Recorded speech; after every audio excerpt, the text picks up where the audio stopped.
Devocional diario. 24 de octubre de 2024, ¿por qué es la Pascua tan especial?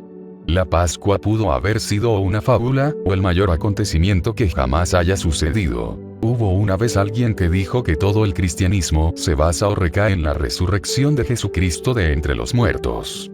Ya sea que haya sido un invento o una fábula, o el mayor acontecimiento que haya ocurrido en la historia de la humanidad, se basa o recae en la resurrección. Muchas personas han tenido la buena fortuna de ser resucitadas, y en la Biblia podemos leer sobre varias personas, quienes fueron resucitadas de la muerte, para vivir más tiempo en la tierra gracias al poder de Dios y la fe en Jesús, los apóstoles, o los profetas del Antiguo Testamento. Pero, algo muy especial sucedió cuando Jesús murió. Hubo un gran terremoto, las tumbas se partieron y los santos del Antiguo Testamento se les aparecieron a muchos, y el velo del templo se rasgó en dos, de arriba a abajo. Así fue el poder que fue manifestado cuando Jesús venció al pecado y la muerte misma. Un acontecimiento extraordinario. Para empezar, Jesús murió más allá de toda disputa, en el testimonio de varios testigos. Inclusive el sumo sacerdote colocó un guardia en la tumba para asegurarse de que sus seguidores no quitaran su cuerpo de la tumba. Pero en la mañana de la Pascua, cuando varios de los seguidores de Jesús vinieron a la tumba, la piedra ya había sido removida, y no había ningún cuerpo. Hubo un gran terremoto, y un ángel vino y removió la piedra. Los guardias temblaron de miedo, y fueron a informarles a los principales sacerdotes lo que había ocurrido.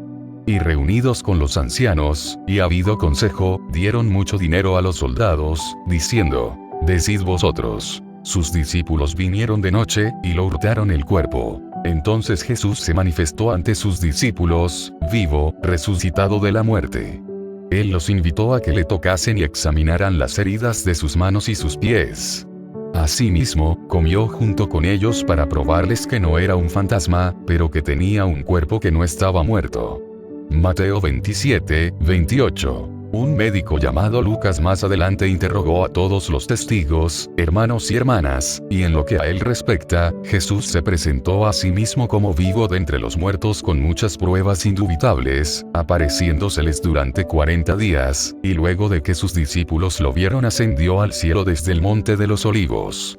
Lucas 23 y 24, Hechos 1, 1, 11. El verdadero mensaje de la Pascua. Muchos cristianos creen que el mensaje esencial de Pascua es que Jesús murió en nuestro lugar, para que podamos ser perdonados de todos nuestros pecados. Pero, este perdón también lo tenían en el antiguo pacto, a través del sacrificio de un animal sin mancha en lugar del pecador.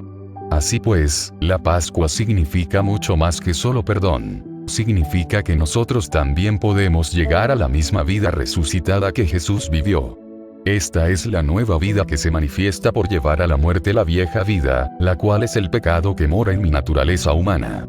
1 Corintios 15, 2 Corintios 4, 7, 12. La raíz de todo el pecado es que los humanos comienzan a elegir el hacer su propia voluntad en vez de ser obedientes a la perfecta voluntad de Dios, y como consecuencia inevitablemente mueren. Es un hecho que Jesús venció sobre la muerte misma, pero fue porque siempre negó su propia voluntad para hacer la voluntad del Padre en su cuerpo, el cual era como el nuestro, con las mismas pasiones y deseos de querer vivir bajo sus propios placeres y beneficios. Con el poder del Espíritu de Dios él sufrió y llevó estas pasiones y deseos hasta la muerte y vivió completamente para la voluntad de Dios, sin cometer pecado, a pesar que fue tentado de la misma manera como nosotros. Hebreos 4, 15. Este fue el camino de la cruz el cual ha hecho para que le sigamos. Creer completamente en Jesucristo y su resurrección es creer en que la obra tomó lugar en su cuerpo aquí en la tierra, cuando destruyó todo lo que en su cuerpo mortal estaba en conflicto con la voluntad de Dios y su palabra.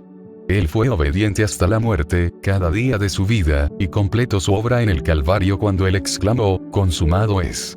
En ese momento, todo el pecado que moraba en su naturaleza humana había sido derrotado y el camino de regreso al Padre se abrió para la humanidad. Una vida resucitada. Una buena cantidad de gente ha encontrado paz, sabiendo que sus pecados han sido perdonados antes de morir. Otros han estado dispuestos a sufrir persecución y a ser mártires por su fe en Jesús. Pero, solo unos pocos han estado dispuestos a dar todo por convertirse en verdaderos discípulos de Jesús y tomar su cruz cada día para vivir una vida resucitada, una vida de victoria. ¿Cómo sería posible vivir en victoria si Jesús no hubiera resucitado de entre los muertos para ser un Salvador vivo que puede ayudarnos a sufrir hasta la muerte, así como Él lo hizo? Él invita a todos los que deseen vivir una buena vida a venir a Él. Aquellos quienes han hecho esto no se han decepcionado. Ellos pueden testificar verdaderamente que Jesús de Nazaret no está muerto y ha sido resucitado. Jesús murió como una oveja perfecta sin mancha, para que todos los que reconocen su necesidad y quieran recibir perdón y ayuda para vivir sin pecar, puedan encontrar el camino, la verdad y la vida en Él. ¿Qué tiene de especial la Pascua? La historia de la Pascua no es una fábula o una estrategia religiosa. Es una demostración del amor y poder de Dios y su Hijo por la gente que está sufriendo a causa del pecado. Dios desea dar a cada uno de nosotros felicidad y paz, pero el pecado que hemos heredado en nuestra naturaleza humana nos roba esto. Tienes el anhelo de ser liberado de la esclavitud del pecado y venir a la paz que Dios quiere darte. Jesús lo ha hecho posible a través del camino de la cruz, derrotando el poder de la muerte al vencer el pecado que lo causó. Conviértete en un verdadero discípulo, y síguelo en este camino llevando el pecado de tu propia vida a la muerte en obediencia a la palabra de Dios. Entonces tú también experimentarás una vida de resucitada. Jesús viene pronto. Autor: Richard Savage.